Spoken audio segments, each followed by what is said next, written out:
written for society became our code, our founding principles. We hold these truths to be self-evident, that all men are created equal, endowed by their creator with certain unalienable rights. Those were lofty words. And, it reminds me of what happens at weddings. I've been in ministry 45 years. I've been at this church 30 years.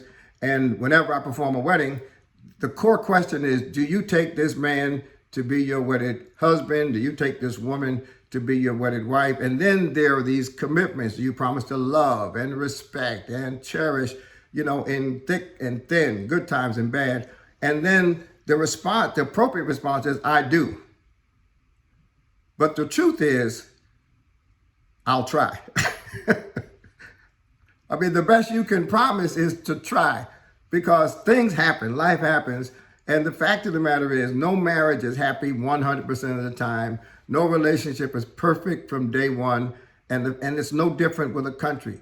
And so in many ways, had they told the total truth, they would have said, we will try to be e pluribus unum, one out of many. We will try to ensure that everyone has the right to life, liberty, and pursuit of happiness. And what's so powerful about this experiment called America is that every generation has made more contributions to get us closer to those words. When those words were written, the women weren't even asked to sit at the table. When those words were written, blacks were not considered fully human. When those words were written, the natives of this land had already experienced the abuse of power. But since those words were written, we have fought hard, we've changed laws, we've elected people, we have become, in fact, the model of the world. And although we still have our imperfections, we're the country that more people strive to get into than any other country. Do you think the residue of slavery still affects our country's African-American communities today? And if so, in what ways? Well, sure it does, in almost every way. Slavery, in many ways, robbed generations of black people from resources that they otherwise would have. Suppose slaves have been paid and left some legacy for their children, and then they left their legacy for some children. Suppose slaves had been able to own land, and the land was passed along. And some of the slaves that bought land had their land stolen from them. We saw their economic consequences, their educational consequences. Frederick Douglass was born a slave and taught himself how to read, but everyone couldn't have done that. Mm-hmm. There are psychological. We have a program now. We have a contract with one district. We're going into 5 next year, where we are helping young African Americans in some of these suburban districts who should be okay, but they're lagging behind. And what we find is that some of their challenge is just self-esteem. And there are tangible self-esteem issues that have been passed along, because you see, slavery after it ended did not end stereotypical images in media. Slavery did not end the limited access to resources. What slavery did was create a foundation of ignorance and systemic racism that impacted people in ways that are almost immeasurable. And so we still wrestle with overcoming the residue of slavery and the institutions that reflect the attitude and temperament of slavery. And that's why these kinds of forums are important. And that's why the Diversity Council is important, because we have to look for ways that people who are disabled, people who are ethnic minorities, people who are different genders, we have to constantly look for the vestiges of impairment that create barriers for these people, because the country was set up basically for white men with money, white men who own land. And we've been trying to unfold and unpack and expand that ever since.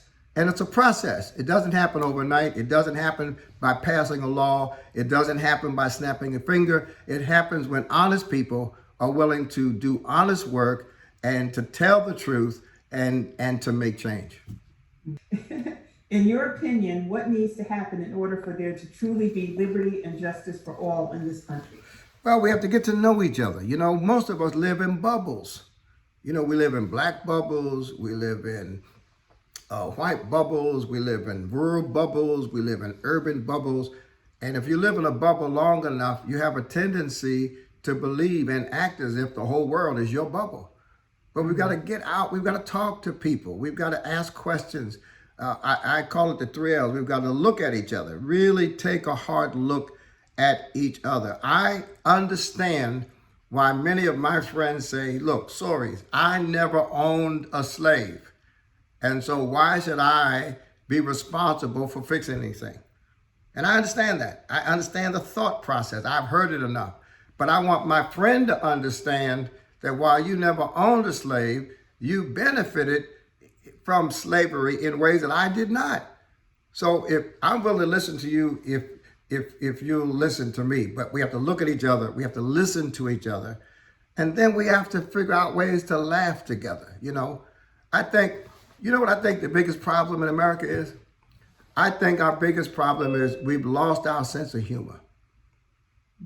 We've lost the Johnny Carson culture. We've lost our ability to laugh, and we're a little too uptight.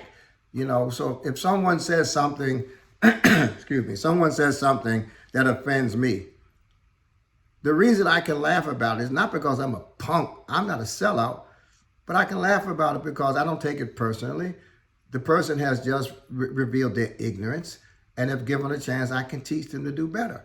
So we need to recapture our sense of humor and learn how to laugh together. And if we can look at each other, if we can listen to each other and laugh together, we can learn to love each other. What is your take on reparations? I believe if